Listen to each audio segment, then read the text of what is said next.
Urgente, acaba de acontecer uma invasão e destruição total. Testemunhas relatam que invadiram e quebraram tudo, deixando Brasília em alerta máximo. Fontes próximas afirmam que Lula foi traído e o clima nos bastidores do governo é de caos e desespero. As autoridades agem às pressas e a grande mídia tenta esconder o que realmente aconteceu. Fica até o final, porque o que foi revelado agora muda completamente o rumo político do país. Deixe o seu like, se inscreva no canal e compartilhe essa notícia. O Brasil precisa saber da verdade. Então preste bem atenção nas principais informações do dia e me ajude a levar para mais pessoas possíveis. Federal. Estadual, no meu olhar. Não. Com a devida vez de Vossa Excelência, nós estamos aqui a abrir um precedente perigosíssimo. Não acho, ministro. E quando isso acontecia antigamente, é porque,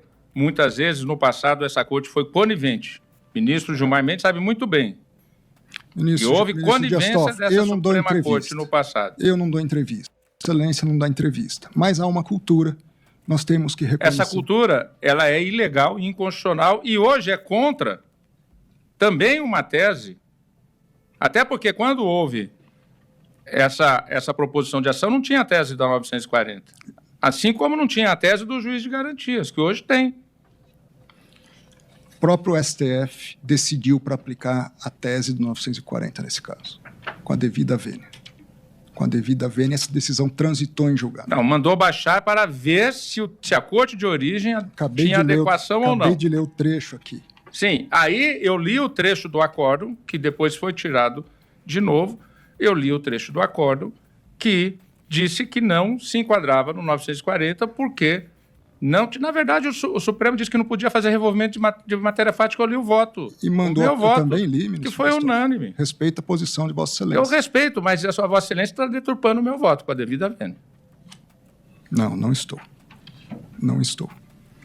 A Vossa Excelência está deturpando o voto porque o voto é meu mesmo. O voto foi da turma lá. Eu fui o relator. Foi o relator. Eu estou lendo. Vossa Excelência está colocando palavras no meu voto que não existiram. Com a devida vênia, isso não é correto. Com efeito, é certo que para se dissentir da conclusão do STJ, estou lendo, no sentido do cumprimento dos requisitos previstos no CPC, bem como no interesse de intervenção do Ministério Público no processo, seria necessário o reexame do conjunto fático probatório dos autos, assim como da legislação infraconstitucional. É isso que eu estou lendo do voto. A questão retorna ao Supremo, digo eu agora, por meio dessa reclamação ajuizada pelo MP, onde se alega que o TRF-2 afrontou o acórdão do Supremo. Agora eu estou analisando e fazendo a minha interpretação da questão. Como bem disse o doutor Luiz Augusto...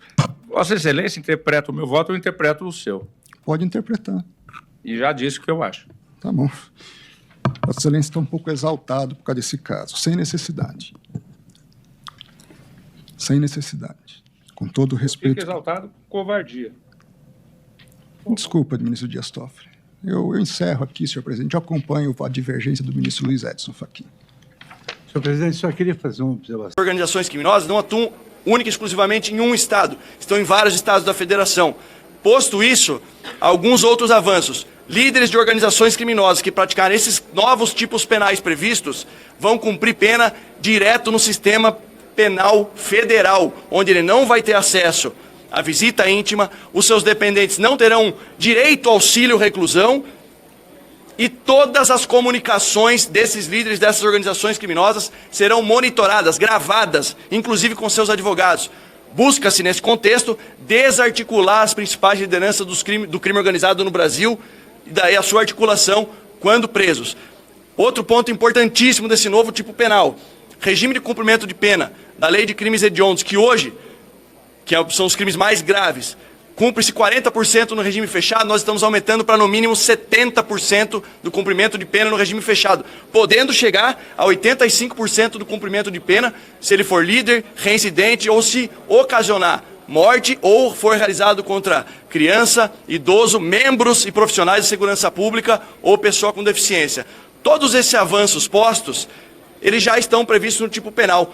Qual foi a saída estratégica, inteligente, proposta aqui e trabalhada com o presidente Hugo, tiramos de dentro da 13.260, apresentamos uma lei específica, uma lei ordinária, uma inovação legislativa chamada Marco Legal do Combate ao Crime Organizado no Brasil. E esse novo marco legal, esse Marco Legal do Combate ao Crime Organizado no Brasil, vai punir adequadamente, vai isolar lideranças, vai garantir um encarecimento do custo do crime no regime do cumprimento de pena, que é o maior problema do Brasil, quando se fala em impunidade, em reincidência. Nós temos vários casos de criminosos que foram presos 15, 30 vezes por crimes graves, como crime de roubo. Isso tende a diminuir e, digo mais, a acabar. E, além disso, promove a integração das forças estaduais com as polícias rodoviária federal, com a Polícia Federal, garantindo e mantendo de uma vez por todas, acabando com esse equívoco, eu quero crer que foi um equívoco de interpretação que existia no substitutivo, de que há um enfraquecimento. Muito pelo contrário, estimula-se com esse substitutivo a integração real entre as forças de segurança do Brasil. Então, esse marco legal do combate ao crime organizado, posto no novo substitutivo, tem ambiente para que ele... Calma lá. Respira fundo. Vamos lá, então. Esse marco do combate ao crime organizado do Brasil, ele sai de dentro da Lei 13.260, isso, que é a lei antiterrorismo. E é uma lei ordinária, aproveitando o texto base que veio, a lei autônoma, por isso que é uma lei nova, chamada Marco Legal do Combate ao Crime Organizado no Brasil. Não há mais o conflito de competência. O que é competência da Polícia Federal está preservado, o que é competência das polícias estaduais está preservado. Agora, se houver os crimes conexos, em que há crimes conexos federais, há crimes que ultrapassam as fronteiras dos estados, a Polícia Federal está garantido o papel da Polícia Federal e, mais do que garantido, nós estamos estimulando, com a criação dos bancos estaduais e do Banco Nacional de Membros de Organizações Criminosas, a real integração, criando um ambiente político favorável para que seja aprovado na casa. Vou passar a conversar com todas as bancadas para que seja aprovado o mais rápido possível no Senado Federal e, mais do que isso, para que não seja passível ou possível de qualquer contestação constitucional. Eu acho que é isso, presidente. Eu quero só, antes de abrir... Presidente Bolsonaro, esse vídeo é para você. Infelizmente, chegando à marca de 2.400 horas trancadas dentro de casa. 100 dias que o senhor é um preso político, censurado, sofrendo punições e restrições que nem os piores criminosos do Brasil sofreram. Eu imagino o que deve estar passando na sua cabeça agora. Às vezes eu converso com o Flávio e pergunto como você está, converso com o Eduardo Torres, e às vezes eles me falam que você está bem, está sorridente, está contando as suas piadas sem graça, e que às vezes você está mal, que você sente o baque, que você está abatido. Eu não posso nem imaginar como você está se sentindo agora, completando 100 dias trancado dentro de casa, sem poder encontrar seu filho Eduardo Bolsonaro, seus netos, sem poder encontrar as pessoas que você tanto gosta, sem poder recarregar as suas energias através do povo, porque essa é uma marca registrada sua, presidente, a gente entendeu isso. Você se sente bem no meio da multidão. O que recarrega as suas energias, o que te anima é estar no meio do povo. Pode ser em qualquer lugar, pode ser em qualquer estado, você gosta disso, isso te coloca para cima. E estar trancado dentro de casa, eu tenho certeza que mais cedo ou mais tarde o baque chega. Presidente, o senhor cresceu de tal forma, o senhor revolucionou, o senhor mudou a cabeça de milhões de pessoas no Brasil de tal forma que mais cedo ou mais tarde nós sabíamos que o sistema não ia mais agir pelas sombras, não ia nem sequer tentar esconder as suas reais intenções. O senhor disse isso diversas vezes. Tenho certeza que você não imaginava que o senhor seria capaz de fazer tantas mudanças no Brasil, quando você estava sozinho no plenário, falando para uma pessoa, considerado como um deputado de baixo clero, zombado pela imprensa, zombado pela esquerda. Olha o que o senhor conseguiu fazer, presidente. Então eu vim aqui só para te lembrar o seu legado, lembrar o que o senhor fez e te garantir que tem muito mais pela frente. Hoje, nós temos no Brasil o dobro de pessoas que se consideram de direita, que se autodeclaram de direita do que de esquerda. O dobro, presidente. Sabe quem fez isso? Foi você. Nós temos na Câmara dos Deputados 100 deputados federais que não vendem seus votos. De honra, de coragem. E sabe quem fez isso, presidente? Foi você. Nós temos uma nação que aprendeu a ir para as ruas, que aprendeu a lutar ou melhor, que reaprendeu a lutar, que voltou a ter orgulho de usar o verde e amarelo. E quem fez isso, de novo, foi você. Nós temos um Senado agora com 16 senadores de direita. E em 2027, nós teremos um Senado com a maioria de direita. E quem fez isso, exatamente, foi você. Nós temos um país que voltou a ter esperança, apesar de toda a perseguição, apesar das prisões ilegais, apesar de todos os atropelos. Um país que voltou a ter esperança, presidente. E quem fez isso também foi você. Você criou 3 filhos, 4 na verdade, nós temos o vereador Renan, mas você criou 4 filhos homens que dariam orgulho em qualquer pai nesse mundo. Um deles está nos Estados Unidos, sacrificando até a sua convivência com a família dele aqui no Brasil, sacrificando tudo, seu mandato, para te defender. Conseguiu mobilizar a mais forte nação do mundo a seu favor. Que legado, presidente. Que pai que sonharia em conseguir criar um filho dessa envergadura? Você tem um filho senador que não para um minuto tentando te defender e articular em sua defesa pela anistia, e não para um minuto, presidente. Que orgulho deve ser para um pai. Você tem uma esposa que te ama, uma filha maravilhosa. O que o senhor fez até hoje, presidente, deixaria qualquer homem, 10% do que você fez deixaria qualquer homem realizado. Mas não acabou. Eu sei que no sofrimento, nesse momento de grande sofrimento, às vezes a impressão que dá é que chegou ao fim, já era, não valeu a pena. Não se permita pensar isso, presidente.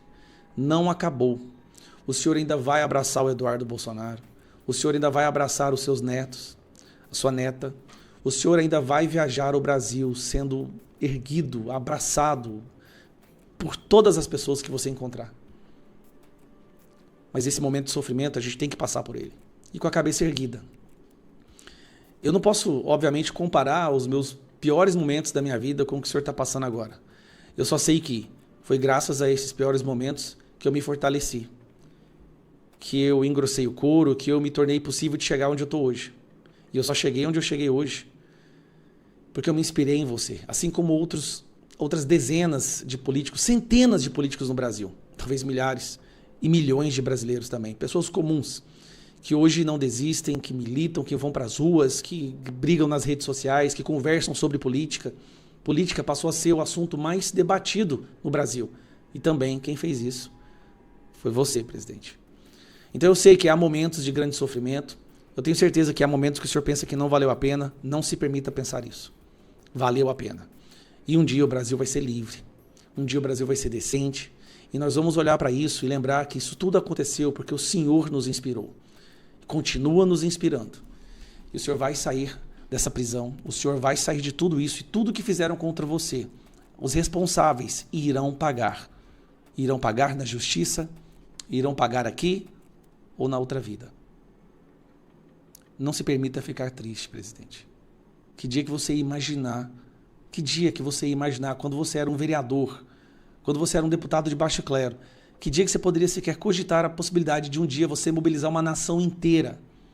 E não é só pelo senhor, é pelas bandeiras que o senhor nos ensinou a levantar novamente. Que antes, as pessoas tinham vergonha de falar de família, da nossa fé, dos nossos valores. Hoje a gente fala com orgulho. Eu sei que eles virão atrás de outras pessoas. Esse sistema pode vir atrás de mim, do Nicolas, dos seus filhos, a gente sabe disso, e de várias outras pessoas. Mas a chama que o senhor iniciou, ela não pode ser apagada. Ela se alastra. E se nos derrubarem, vai vir outro ocupar esse lugar. Eu tenho certeza disso. Não há como eles vencerem. E essas ações que eles estão tomando de desespero, é isso. É desespero por perceberem que você, o senhor, iniciou algo que não pode ser apagado. Então, presidente, infelizmente, completando 100 dias na prisão, e talvez com não sei quantos dias a mais desse sofrimento, não abaixe sua cabeça. Reze, ore, converse com Deus. E pode ter certeza, aqui nós continuaremos trabalhando pelo projeto que o senhor iniciou. E vamos caminhar juntos, uma questão de tempo, nas ruas desse Brasil. Olha, se postagens sobre política nas redes sociais já serviram de justificativa para o STF manter idosas e idosos, trabalhadoras e trabalhadores e chefes de família presos por semanas no caso do 8 de janeiro, então esses posts do Comando Vermelho certamente podem ser usados como evidência legítima de afiliação ao narcoterrorismo. O Datafolha mostrou que em apenas um ano, as políticas lulopetistas associadas às políticas públicas de segurança implementadas pelo STF. Professor Alessandro, queria começar pelo senhor. O PL antifacção com DERIT acaba enterrando os planos do governo para a área da segurança pública. Bem-vindo, boa noite. Boa noite, Juliana. Boa noite, Caio. Olha, é claro, tinha um plano do governo federal que era um plano de urgência, ou seja, esse projeto deveria ser aprovado com máxima urgência possível, tendo em vista a situação de criminalidade do país, tendo em vista a situação do Rio de Janeiro, etc. Bom, isso me parece mais difícil agora, principalmente depois que o projeto, que a proposta foi apresentada. Então nós temos aí uma situação onde uma nomeação, uma indicação extremamente polêmica foi realizada e onde você tem, do DERIT, no caso aí com relação a essa proposta, onde você tem uma proposta que no seu conteúdo tem elementos para debates e que precisa de mais tempo para esse debate. Ou seja, se nós pensarmos nesses termos, nós vamos imaginar que sim, nós temos um problema para o governo. Não significa que o projeto está enterrado, mas significa uma maior dificuldade e a necessidade de realizar aí um conjunto de debates e que com certeza dificilmente deve acontecer num curto espaço de tempo. Então você tem uma situação difícil, mas eu não diria que é impossível para o governo. Agora, existem situações dentro do projeto apresentado que merecem aí uma discussão muito ampla com relação à sociedade. Porque, veja, veio um projeto do governo e ele tinha todo um intuito, toda uma construção dentro do Ministério da Justiça, dentro dos órgãos de segurança federal, e quando chega nas mãos do DERIT, nessa nomeação extremamente polêmica, que segundo alguns é uma nomeação que tem um caráter, vamos dizer assim, quase que político eleitoral, e que por isso não seria a situação mais adequada de se fazer nesse momento, já que é uma situação que demanda uma responsabilidade muito maior do parlamento, mas agora você tem que debater aí artigos polêmicos, por exemplo, o artigo que vai falar sobre a questão da competência de governador para autorizar, para dar sequência com relação a investigações por parte da Polícia Federal, ou seja, os governadores teriam aí o poder de determinar qual investigação ou qual tipo de crime organizado ou prática de crime organizado transnacional e internacional ou interestados que seriam escolhidas para ser solicitada então ao governo federal uma investigação a partir dos órgãos federais. A gente sabe que atualmente essa situação é invertida, ou seja, você tem uma situação na qual você tem crimes praticados, são crime organizado, identificados por muitas vezes por polícias estaduais, e que nesse caso, quando a polícia estadual se depara com uma situação de crime organizado, transnacional ou interestadual no âmbito estadual, necessariamente isso deve ser remetido para a Justiça Federal, necessariamente isso deve gerar uma investigação em âmbito federal pela Polícia Federal. Então é uma mudança importante e que com certeza o governo federal, vendo que nisso daí você tem um enfraquecimento da Polícia Federal, com certeza não vai concordar com o projeto e isso vai gerar um conjunto de polêmicas dentro do parlamento, Juliana. Então, respondendo a sua pergunta, eu diria que isso aqui dificultou bastante a situação e eu acho que talvez foi uma jogada extremamente arriscada do Hugo Mota com relação a esse projeto de tamanha importância para o país nesse exato momento e que o governo esperava muito uma discussão um pouco mais rápida, vamos dizer assim, com relação ao seu conteúdo. Daqui a pouquinho a gente vai falar um pouco mais sobre essa politização do tema, mas quero jogar para o Coppola agora. Coppola, esse PL antifacção com a relatoria de Guilherme DERIT pode enterrar os planos do governo para a segurança pública? Olá, Juliano. Olá, doutor Alessandro. Saudações à nossa audiência. Olha, o deputado federal Guilherme DERIT, oficial veterano da Rota, do Corpo de Bombeiros, certamente frequenta os piores pesadelos dos líderes das facções criminosas. Como secretário de Segurança Pública de São Paulo, sob a liderança do governador Tarcísio de Freitas, o capitão DERIT reduziu o número de mortes violentas intencionais ao seu menor índice histórico. Hoje, o estado de São Paulo é o único da federação onde morrem assassinadas menos de 6 pessoas a cada 100 mil habitantes, superando aí com folga as recomendações das Nações Unidas. E por esse critério de homicídios em relação à população, São Paulo é mais seguro que o Distrito Federal e que os estados de Goiás, do Paraná, do Rio Grande do Sul, até mesmo Santa Catarina. Então, aqui em São Paulo, homicídios, latrocínios, feminicídios e estupros estão em queda. E, durante essa gestão Derrite-Tarcísio, os crimes contra o patrimônio também atingiram o seu menor nível em 25 anos, tanto na capital quanto no interior.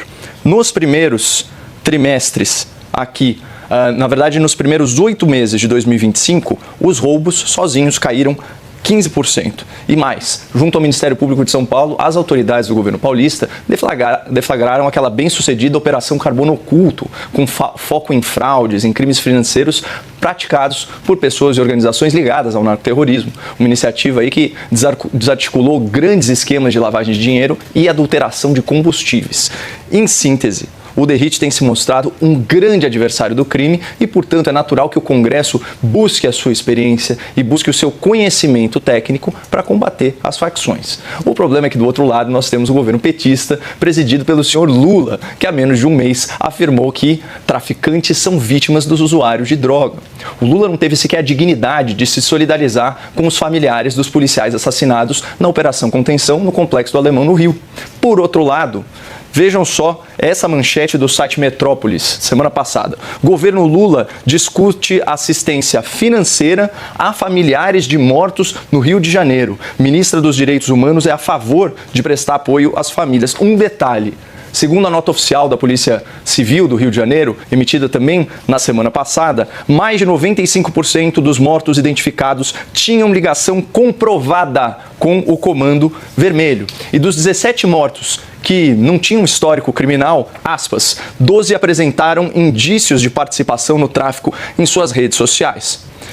Olha, se postagens sobre política nas redes sociais já serviram de justificativa para o STF manter idosas e idosos, trabalhadoras e trabalhadores e chefes de família presos por semanas no caso do 8 de janeiro, então esses posts do Comando Vermelho certamente podem ser usados como evidência legítima de afiliação ao narcoterrorismo. Mas voltando aqui ao governo Lula, é preciso lembrar que as ministras Macaé Evaristo e Aniele Franco fizeram questão de subir o Complexo do Alemão, dominado pelo terrorismo, para, segundo elas, entre aspas, escutar, acolher e garantir os direitos dos moradores. Ou seja, quando as ações do Comando Vermelho resultam em estupros, extorsões, torturas e assassinatos nas favelas, as ministras do Lula não sobem o morro.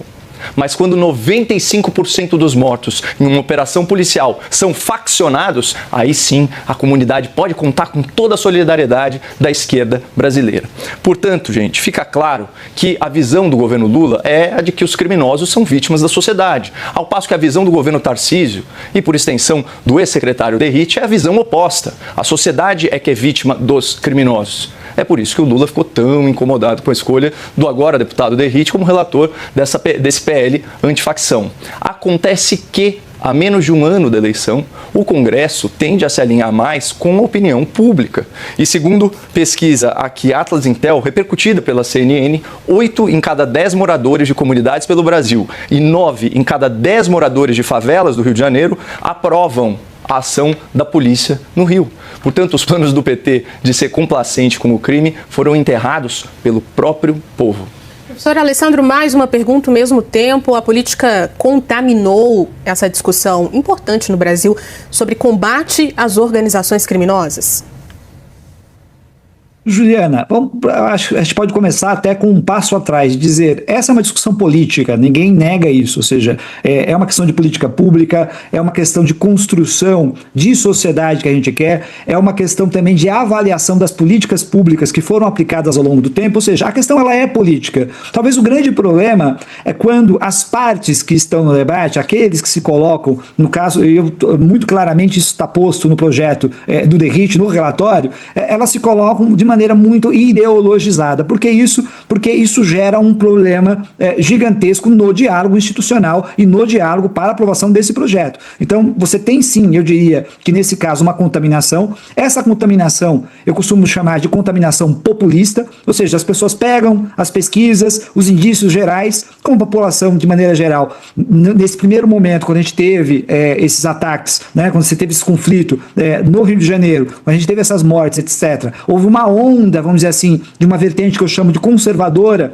E veja, eu não estou chamando a população de conservadora. Estou falando que em alguns elementos ela parece sim com uma fatia conservadora. No caso da segurança pública e nesse caso do Rio de Janeiro, isso ficou muito nítido. E claro, os políticos de plantão, olhando o calendário eleitoral, viram aí uma oportunidade de mostrar uma espécie de verborragia, ou seja, dizer de maneira muito forte o que eles apoiam. E de maneira que eu vou chamar aqui de populista, um populismo de natureza penal punitivista. E é muito fácil você montar um diálogo desse gênero. O difícil mesmo, Juliana, é a gente, nesse tipo de cenário, montar uma política racional e que tenha função concreta e real. O que a gente tem visto nos últimos tempos e nos últimos dias é muita gente, agentes de policiais, ex-agentes policiais, redes sociais, né, gritando, dizendo basicamente que precisa de mais polícia na rua, mais violência e uma resposta muito mais dura do Estado. O que a gente tem menos visto é uma discussão razoável e responsável para dizer, bom,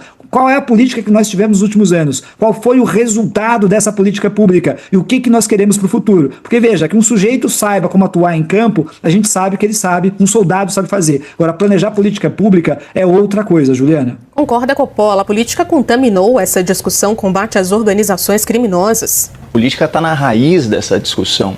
Ela não a contaminou, ela é a origem de tudo. Quando a gente pega os dados oficiais do Atlas da Violência, compilados nos últimos 20 anos, portanto, 5 mandatos completos, eles foram reunidos aí pelo periódico Gazeta do Povo e a conclusão estatística é a seguinte: a cada ano, em média, que um estado foi governado por uma pessoa de centro-direita ou de direita, o número de mortes violentas intencionais caiu 0,15% ao ano. Quando era a esquerda governando, o número de mortes subiu 1,6% ao ano. Portanto, do ponto de vista estatístico, no Brasil, na média dos últimos 20 anos, eleger um governador de esquerda significa aumentar o número de mortes violentas intencionais em pelo menos 6%. O exemplo mais nítido disso é o estado da Bahia, que até 2006 era um estado relativamente seguro, com uma polícia respeitada, com baixa letalidade, inclusive baixa letalidade policial em relação ao que é agora. E mesmo com o IDH subindo na Bahia, ou seja, as condições sociais melhorando, as oportunidades de emprego melhorando, a gente vê uma escalada na violência após o domínio lulopetista sobre a política local. E o mesmo vale, por exemplo, para o estado do Ceará e para outras regiões do Nordeste controladas pela esquerda. Onde a esquerda toca, o combate ao crime enfraquece. E o mesmo vale para o governo federal. O Datafolha mostrou que em apenas um ano, as políticas lulopetistas associadas às políticas públicas de segurança implementadas pelo STF fizeram com que 5,5 milhões de brasileiros passassem a viver sob domínio do crime organizado, além dos outros 20 e tantos milhões que já viviam nessa situação. Portanto, houve um aumento aí de quase 1/4 do território das facções criminosas. O que está no cerne disso? São políticas públicas fracassadas. Por isso, se a ideia é resolver o problema da criminalidade ou dar passos significativos nesse sentido, a gente tem que mirar nos exemplos que estão dando certo. O estado de Goiás, o estado de São Paulo, o estado de Santa Catarina, do Paraná e não no governo federal. Urgente, manifestantes esquerdistas tentam invadir a COP30 e entram em confronto. Tá aí as imagens. Esquerda causa confusão e parte para cima de seguranças na COP30.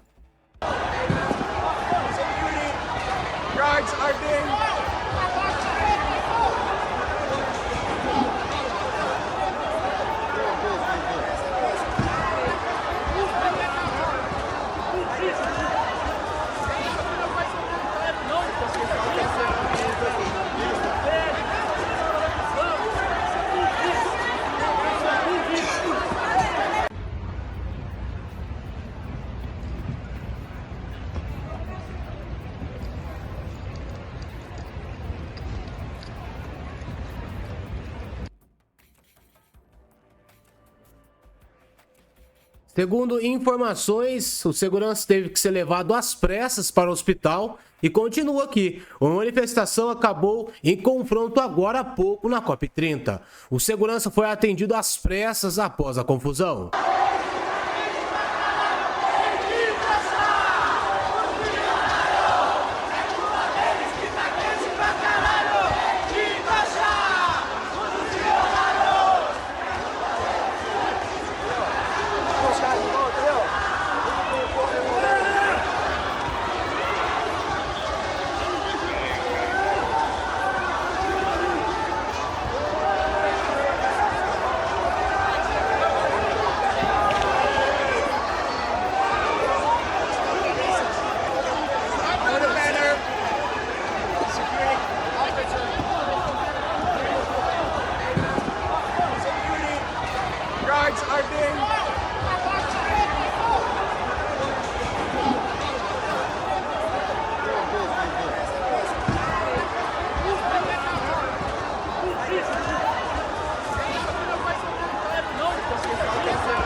Esse foi um dos seguranças que foi atacado pela essa invasão da esquerda hoje. Continuando aqui então, Bolsonaro é inocente e deve voltar à cena política, diz Tarcísio.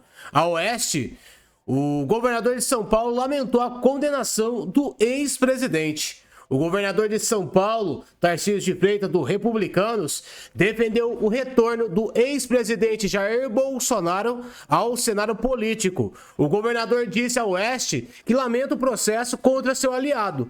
Tarcísio deu a declaração no último sábado, dia 8, ao fim de um jantar de gala na convenção da Confederação Israelita do Brasil, no Clube Hebraica, Zona Oeste de São Paulo. O encontro reuniu representantes da sociedade civil, governadores e lideranças políticas para debater valores como democracia e liberdade.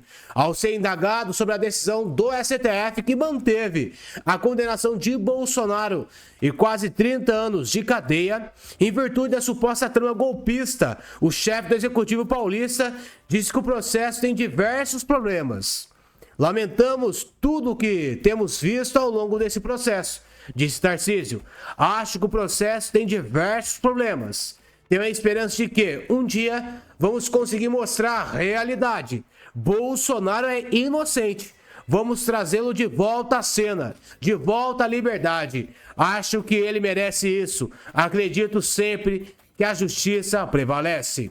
Os ministros do STF, Flávio Dino, Cristiano Zanin, Carmen Lúcia, seguiram o voto do ministro Alexandre de Moraes, relator da ação que culminou na condenação de Bolsonaro. Além de Tarcísio, o prefeito de São Paulo, Ricardo Nunes, que também esteve no evento da Coneb, comentou a decisão da corte. Segundo Nunes, houve parcialidade no processo contra Bolsonaro. Acho que ainda tem uma parte do recurso que deve ir para a segunda turma, observou o prefeito. Agora é esperar terminar todo o processo com relação à primeira turma. Já sabíamos que essa decisão seria tomada, mesmo antes do julgamento.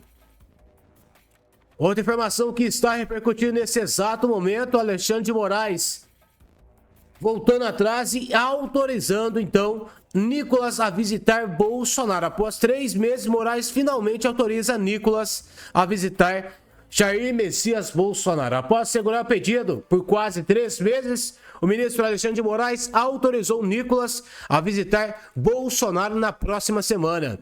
Após quase 3 meses segurando o pedido, o ministro do STF, Alexandre de Moraes, finalmente autorizou o deputado federal Nicolas Ferreira, do PL, a visitar o ex-presidente Jair Bolsonaro, do PL, na prisão domiciliar. A decisão permitindo que Nicolas se reúne com o ex-presidente foi dada por Moraes nesta terça-feira. O ministro autorizou o deputado a visitar Bolsonaro dia 21 de novembro, entre as 9 e as 18. Além de Nicolas, Moraes autorizou a visita de outros aliados de Bolsonaro que cumpre prisão domiciliar enquanto aguarda o STF determinar o cumprimento da pena a qual foi condenado no inquérito do golpe. Um dos que também teve a visita autorizada foi o ex-ministro Adolfo, que poderá visitar Bolsonaro na quinta-feira. Na sexta, será a vez do deputado Alfredo Gaspar, do União, relator da CPMI do INSS. Moraes autorizou ainda a visita da influenciadora Bárbara, que chegou a ser um dos alvos do TSE por supostamente divulgar fake news. Ela poderá visitar Bolsonaro em 17 de novembro. No dia 18 de novembro será a vez do senador Magno Malta, do PL, poder visitar Bolsonaro. No dia seguinte, dia 19 de novembro, a autorização é para o deputado Marcel Van Hatten.